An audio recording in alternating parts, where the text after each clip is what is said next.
Hello, young fellows. Have you ever heard that spirits can get attached to you? I wonder what would happen if you lived next to a cemetery, or that your house has been part of the cemetery. Make yourself comfortable, turn off the light, and accompany me to listen to this horror story.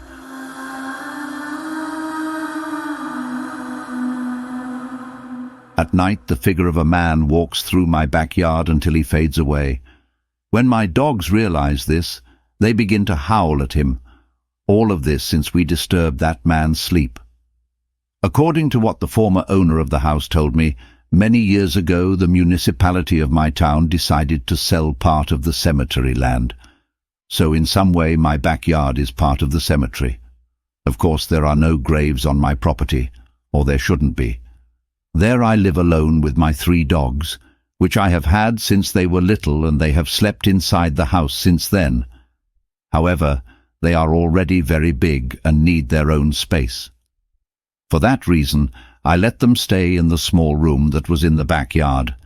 It was about 4 feet below the cemetery floor level. It contains old clothes, things that I don't use, and an old mattress that the dogs used it as a bed. I have lived there for several years, and to tell the truth, no strange events had happened, or at least that I noticed, until recently, when the dogs started sleeping in the room. It should be noted that before my dog slept there, my brother spent a night in the room, and the next day he told me that he had felt a strange presence next to him. A strange discomfort was present at all times. He felt a tickling sensation on the back of his neck, as if someone was breathing on him from behind. The dogs began to sleep in the room during the rainy season. I did not use that room as it was impregnated with humidity. Furthermore, the house had been empty for a long time before I bought it, and it did not have adequate maintenance. So I thought the best place for the dogs to be was in that room. One afternoon, almost at dusk, a thunderstorm was about to come. I was watching television when the strong wind caused a power outage, leaving me in the dark. Honestly, I'm not very brave, so I quickly headed for my dogs before it started to rain. When I opened the door, the 3 dogs were awake and looking at the wall that bordered the cemetery. This seemed strange to me. In a storm, they had never been so calm, I called them, and they quickly left the room. However, before the last one left the room, he didn't take his eyes off me. I hurried him by pushing him with my foot. However, just as he was heading towards the house, he turned to see me again. Already in my room and without light, we locked ourselves in. I have never liked storms, so I put one of my dogs on the bed and hugged him. I could hear the rain, but there was something different. A man's voice was heard inside the house. I didn't quite understand what he was saying, but it was clearly a man's voice, to which my dogs became alert. They had also heard it. I calmed them down, because one of them started howling. The first thing that occurred to me was that the light came back on for a moment, and the television had turned on. We didn't hear anything else that night. The next day, none of them wanted to go into the back room. The whole time they stayed in the backyard, however, with light and more courage on my part. I thought to investigate where that voice could have come from. I found no clues that someone had broken into the house. Perhaps it had been the television, but I still had to check the back room. When I opened it, an icy wind passed through me, causing me to chill.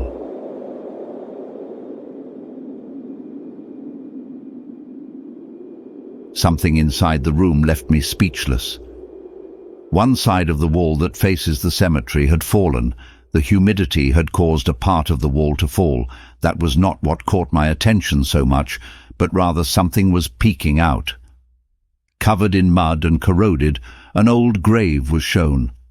Most of it was still covered in mud. It would be impossible to get it out.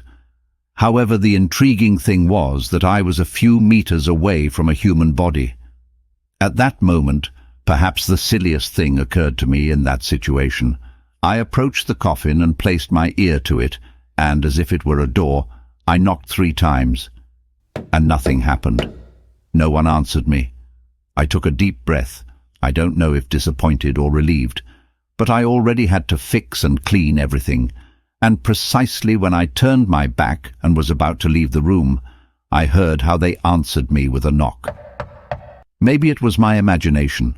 It hadn't been a very peaceful night, as I had stayed awake for most of it, imagining that someone had broken into my house. I told my father what had happened with the wall, to which he suggested that it was time to fix it, and that I contact the authorities and tell them what happened. I didn't tell my father what had happened with the coffin. I thought about keeping it a secret. I didn't want them to make fun of me for being afraid. That same day, in the afternoon, a strong smell of flowers permeated the house, so I decided to go up to the second floor to see which grave they had gone to bring flowers. And to my surprise, it was a grave that was near the backyard.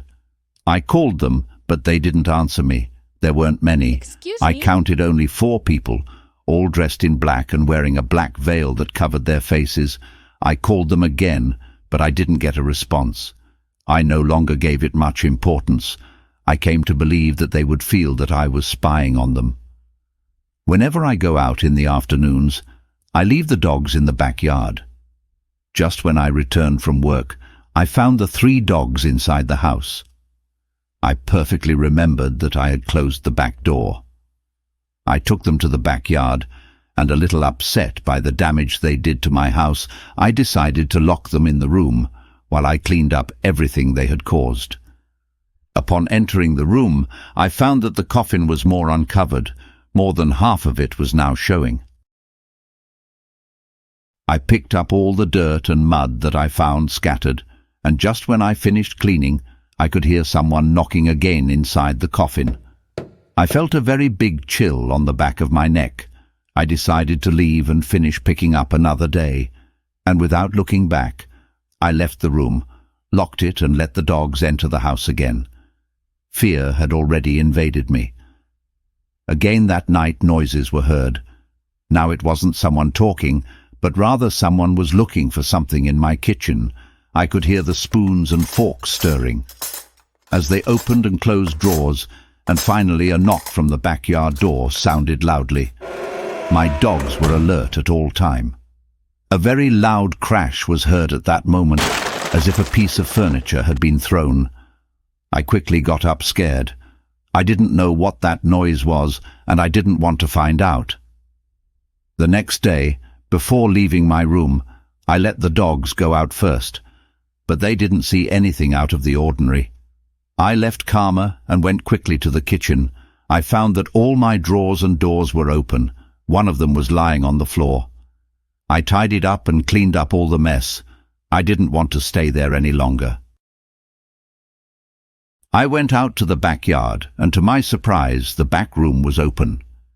I remembered that the day before I had locked it.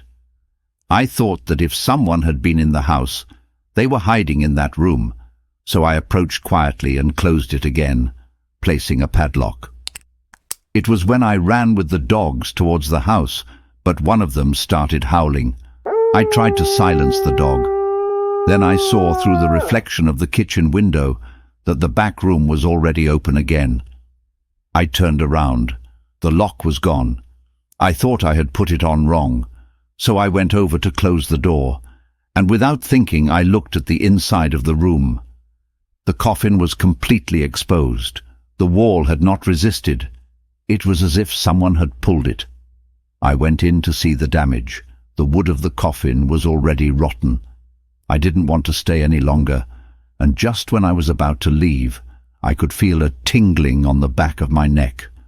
A cold sensation ran down my back, and a strong old voice was heard saying, "Get out of my house." I quickly left the room. The dogs were barking like crazy. I pushed them towards the house. It was when, in the reflection of the kitchen window, I could see someone who was in the doorframe of the room where the coffin was. He was an old man, of average height. I stood still looking at the reflection. His face seemed to be haggard, and big black eyes that to this day give me nightmares. Suddenly he ran towards me. Without thinking, I went into the house. All I could feel was a push on my back. I closed the door and didn't see anyone, but the dogs were still barking. Without thinking twice, I grabbed my keys, grabbed the dogs, and we left that house.